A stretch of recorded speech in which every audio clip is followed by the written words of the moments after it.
SS TV. Hi, welcome to SS TV. ఈరోజు Bigg Boss ఎపిసోడ్లో ఏం జరిగిందో తెలుసుకుందాం. యాక్చువల్గా బిగ్ బాస్ సోమవారం రోజు అంటే నామినేషన్స్ ప్రక్రియ ఉంటుంది. అయితే నామినేషన్స్ వాళ్ళ ముందే మాట్లాడి వాళ్ళని ఎందుకు నామినేట్ చేస్తున్నామో చెప్తూ ఉంటే అవతల వాళ్ళు డిఫెండ్ చేసుకుంటూ ఉంటారు. ఇది ప్రాసెస్. అయితే ఈసారి వినూత్నంగా ఒక్కొక్కరు ఇద్దరిని నామినేట్ చేయాలి. ఒక నామినేషన్ మాత్రం హైడింగ్ పెట్టారు. అంటే వాళ్ళు ప్రైవేట్గా వెళ్ళి ఎవరైతే నామినేట్ చేయాలనుకుంటున్నారో వాళ్ళతో చెప్పలేకపోతున్నారో డైరెక్ట్గా అలాంటి పాయింట్స్ కెమెరాకి చెప్పుకొని వాళ్ళని ఒకరిని నామినేట్ చేయాలి. ఇంకొకరిని వాళ్ళ ముందే విషయం చెప్పి నామినేట్ చేయొచ్చు. అయితే అనూహ్య రీతిగా అలా ప్రైవేట్ నామినేషన్ పెట్టడం వల్ల భరణి తనుజాని నామినేట్ చేశారు. ప్రతిసారి ఇద్దరు గొడవ పెట్టుకోవడం, దివ్యతో తనుజతో నేను అసలు పడలేకపోతున్నాను. ప్రతిసారి ఇద్దరు గొడవ పెట్టుకోవడం, మధ్యలోకి నన్ను లాగడం, ఇదంతా నాకు నచ్చట్లేదు. అందుకే తనుజాని నామినేట్ చేస్తున్నానంటే చెప్పాడు. అలాగే కళ్యాణ్ సుమనన్న తీరు నాకు కిందటి ఆటలో అసలు నచ్చలేదు. మీకు ఆట పోయింది. సుమన్ శెట్టి ముందు పాత స్టాండ్ మీదే ఉండిపోయారు. అయితే అలాగా తన మైండ్ సెట్ అలా ఉండడం నాకు అసలు నచ్చట్లేదు అని చెప్పేసి దానివల్ల నేను చాలా హర్ట్ అయ్యానని కళ్యాణ్ సుమన్ శెట్టిని నామినేట్ చేశాడు.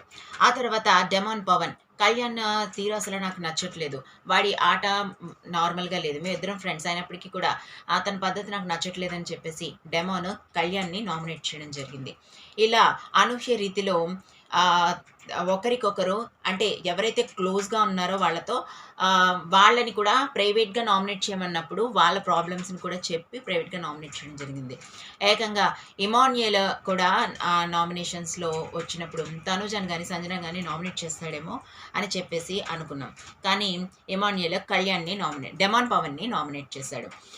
సో ఇలా ఈ నామినేషన్స్ అయిపోయిన తర్వాత వాళ్ళని హైడింగ్ నామినేషన్ కాకుండా, ప్రైవేట్ నామినేషన్ కాకుండా నార్మల్ నామినేషన్స్ పెట్టి ఇంకొకరి పేరు చెప్పమన్నారు. అప్పుడు భరణి దివ్య పేరు చెప్పాడు. భరణి ప్రైవేట్గా తనుజని తన అందరి ముందు దివ్యాని నామినేట్ చేయడం జరిగింది. ఎందుకంటే దివ్య వల్ల కూడా తను సఫర్ అవుతున్నాడు కాబట్టి మీ ఇద్దరు గొడవలో నన్ను లాగుతున్నారని చెప్పేసి దివ్యాని భరణి నామినేట్ చేశారు. అలాగే ఇమాన్యుయల్ తనుజాని నామినేట్ చేశాడు.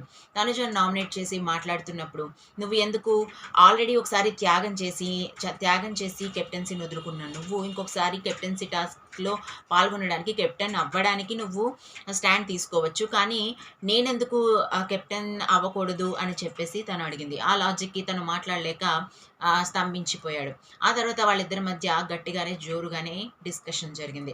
అయితే భరణి నేను నామినేట్ చేసిన, వేరొకరు నామినేట్ చేసిన నువ్వు డిఫెండ్ చేసుకోవు, నేను నామినేట్ చేస్తే మాత్రం చాలా హయ్యర్ అయిపోతావు అని చెప్పేసి ఇమాన్యుయల్ తనుజ మాట్లాడుకున్నారు. వీళ్ళిద్దరు గొడవే పెద్దగా ఉంది అనుకునే లోపు కళ్యాణ్ డెమాన్ పవన్ని నామినేట్ చేశాడు. సో వాళ్ళిద్దరి మధ్య అంటే చాలా పెద్దగా గొడవ జరిగింది. రీతు కళ్యాణ్ కూడా చాలా గట్టిగా అరుచుకున్నారు. ఎంత గట్టిగా అంటే మొన్న తనుజ దివ్య కన్నా చాలా హై రేంజ్లో నామినేషన్స్లో గొడవ ప్రారంభమైందని చెప్పుకోవచ్చు. ఏకంగా డెమాన్ అయితే రీతును పట్టుకొని వెనక్కి లాక్కెళ్ళాడు. కళ్యాణ్ కుర్చీని తన్నేశాడు. ఇంక ఎలా అంటే బీభత్సంగా జరిగింది నామినేషన్ అని చెప్పేసి అనుకోవచ్చు.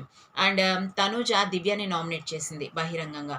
తను చెప్పింది, ఒక వ్యక్తి వల్ల మన ఇద్దరం కొట్టుకుంటున్నామని 3 వీక్స్గా ఏదో ఒక డిస్టర్బెన్స్ మన మధ్య జరుగుతూనే ఉంది. ఒక వ్యక్తి వల్ల మనం కొట్టుకుంటున్నామని ఇంకొకరికి మనం ఛాన్స్ ఇవ్వద్దు, దీంతో ఇంకా ఎండ్ చేసేద్దాం అని చెప్పేసి తనని నామినేట్ చేసి దివ్యాని ఆప్యాయంగా కౌగులించుకుని ఇంకా మన ఆట మనం ఆడుకుందాం, ఈ వ్యక్తి వల్ల మన ఆట పోవడానికి వీల్లేదు అని చెప్పేసి దివ్యకి చెప్పగానే దివ్య కూడా చాలా హ్యాపీగా ఫీల్ అయింది. అయితే అసలు విషయం ఏంటంటే ఈ అందరి గొడవల కన్నా రీతును అడిగినప్పుడు రీతు సంజనాని నామినేట్ చేసింది. మీ ఆట చాలా రోజుల నుంచి ఆగిపోయింది, అలా స్తంభించిపోవడం నాకు నచ్చలేదు, అందుకే మిమ్మల్ని నామినేట్ చేస్తున్నాను, మీరు ఇంట్లో ఉండడానికి అర్హులు కాదు అనగానే సంజనకు ఎక్కలేని కోపం వచ్చింది.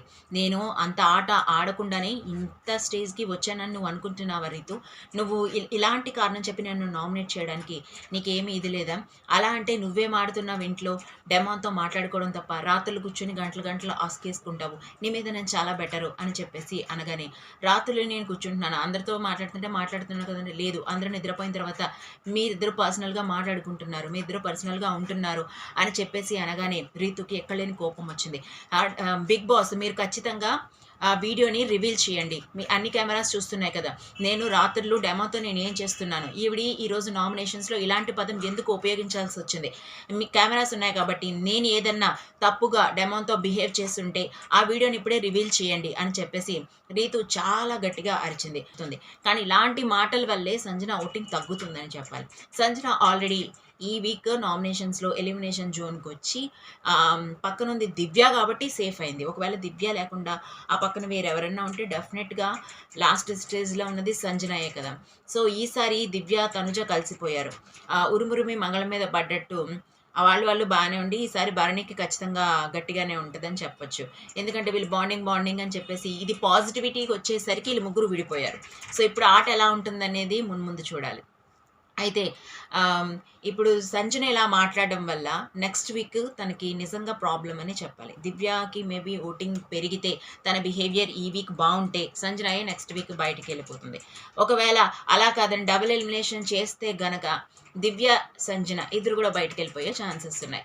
మరి మీ ఓటు ఎవరికి వేస్తారు అనేది కూడా కామెంట్ రూపంలో తెలియచేయండి. ఎవరు విన్నర్ అనుకుంటున్నారు కామెంట్ రూపంలో తెలియచేయండి. టాప్ 5 కూడా మీరు గెస్ట్ చేసినట్లయితే కామెంట్ రూపంలో తెలియచేయండి. అంతేకాదు నెక్స్ట్ వీక్ ఎవరు ఎలిమినేట్ అవుతారు, డబుల్ ఎలిమినేషన్ ఉంటుందా అనేది కూడా కామెంట్ రూపంలో తెలియచేయండి. మరిన్ని ఇంట్రెస్టింగ్ అప్డేట్స్ కోసం చూస్తున్నానండి SSTV. Like, share, subscribe.